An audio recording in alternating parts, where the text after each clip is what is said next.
Hi there. I'd like to say a few words for and about Mary Kochan. Mary, I believe, is still with us today. She's in transition. There's a chance she'll be able to hear some of these memorial words we're saying that come from our hearts. Paul just posted his eulogy, which was lovely, and that makes me feel like I can go ahead and say something about this situation in which we're losing such a valued member of the corner. And Mary was a founding and important member of this little corner, and there are many ways in which she was important, in which she was influential, but these are the ways I can think about right now. So first of all, she was a supremely intellectually gifted person. She thought carefully and completely about her faith from all sides and explored it voraciously through reading tough theology and other works as well, and looking at everyone else's contribution in this corner and commenting on them, participating, thanking. We're very thankful that she was in our little corner and added so much and brought us, like really increased the depth and sophistication of this corner.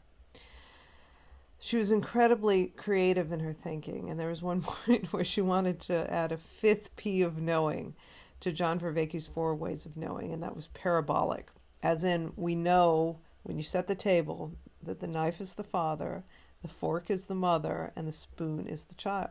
You know that, right? Parabolic knowing.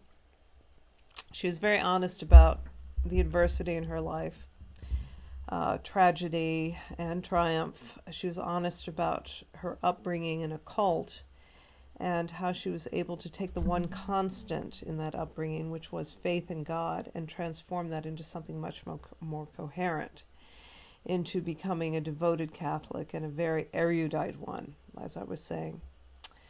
So she and her husband were very dedicated to organic and sustainable farming, not just because healthy food was important for her recovery, and she did sustain some good health for some time and took very good care of herself with eating properly and eating the right stuff.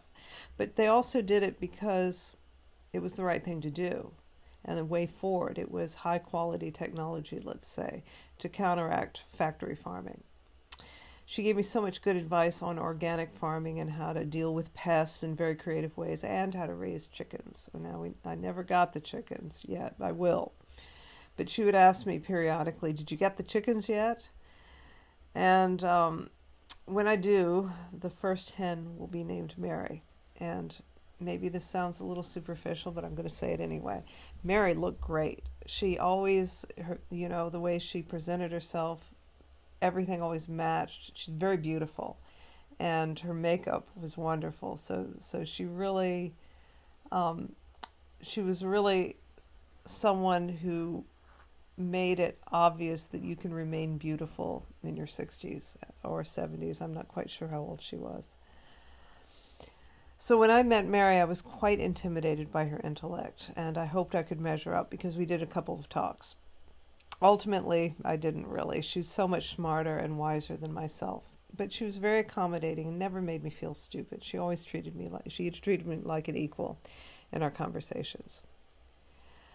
A couple of months ago, Mary called me for advice as to how to deal with the encroaching pain from what she hadn't realized at that time was cancer, but it was, and how it was keeping her from, really doing anything. And she was having such a hard time coping with really the devastating pain and lack of agency.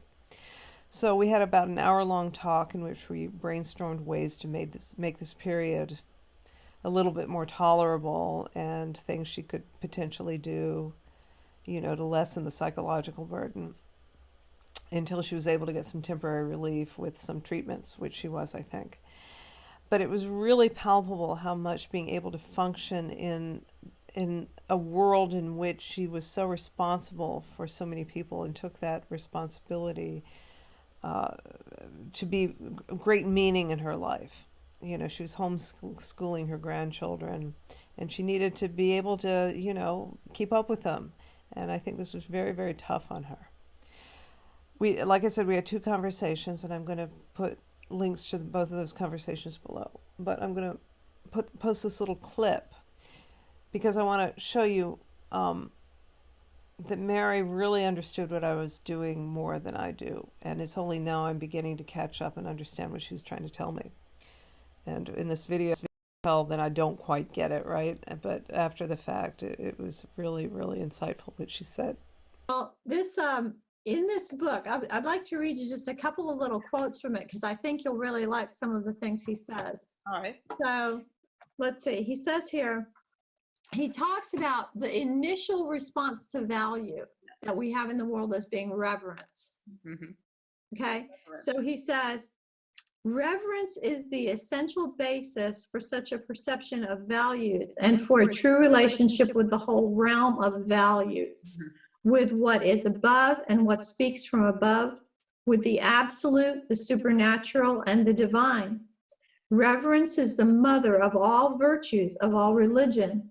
It is the foundation and the beginning because it enables our spirit to possess real knowledge and primarily the knowledge of values. It is that fundamental attitude toward being in which one gives all being the opportunity to unfold itself in its specific nature, in which one neither behaves as its master nor acts toward it in a spirit of familiar conviviality. In its most primitive form, reverence is a response to the general value of being as such, to the dignity which all being, as opposed to nothing or to mere fictitiousness, possesses, to the value of its own consistency, of standing on its own, of the ultimate positivity of being. Reverence is thus the foundation of all perception and sense of values, but it is also an indispensable element of every response to value. In other words, it is a fundamental component of a true relationship with the world of values. Yeah.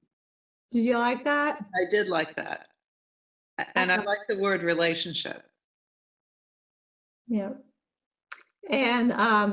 And then another little quote I thought you would like is,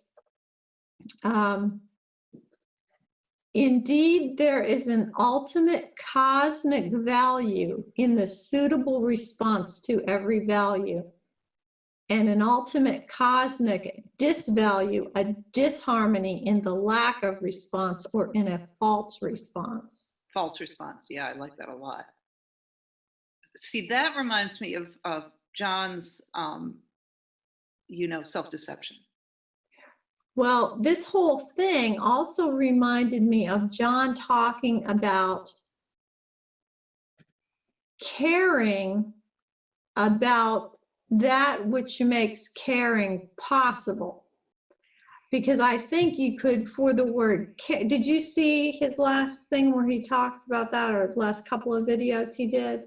No, but I can relate to it anyway, because the idea of caring comes in, to Persig's work in it, and it comes in other ways, like in,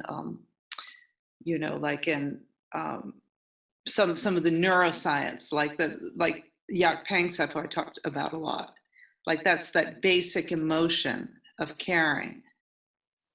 That we cannot even perceive. John was saying that we cannot even really perceive without caring. Yeah.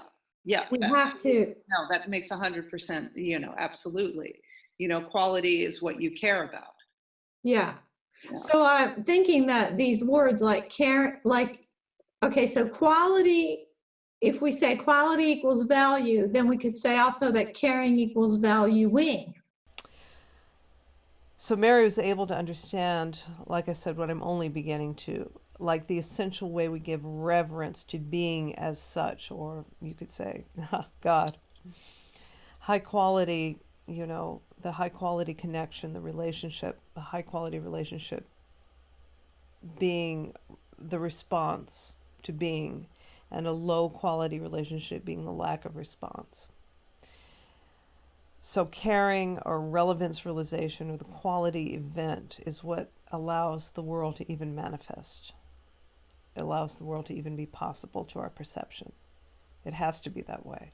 Value is the essence of reality, and that's what Mary was trying to tell me, I think. So Mary, I hope in this lifetime I can catch up to you in terms of wisdom, and I hope to see you in the next. You have been such a great influence to this little corner, and I'm so happy you're leaving a legacy. And I know that we're going to be going over your legacy in the next couple weeks, and that's going to be really satisfying and meaningful for everyone in this, everyone involved, everyone who's had the good fortune to have had a conversation with you or to have read your comments in the comments section. And so peace and love to you, Mary, and see you on the flip side.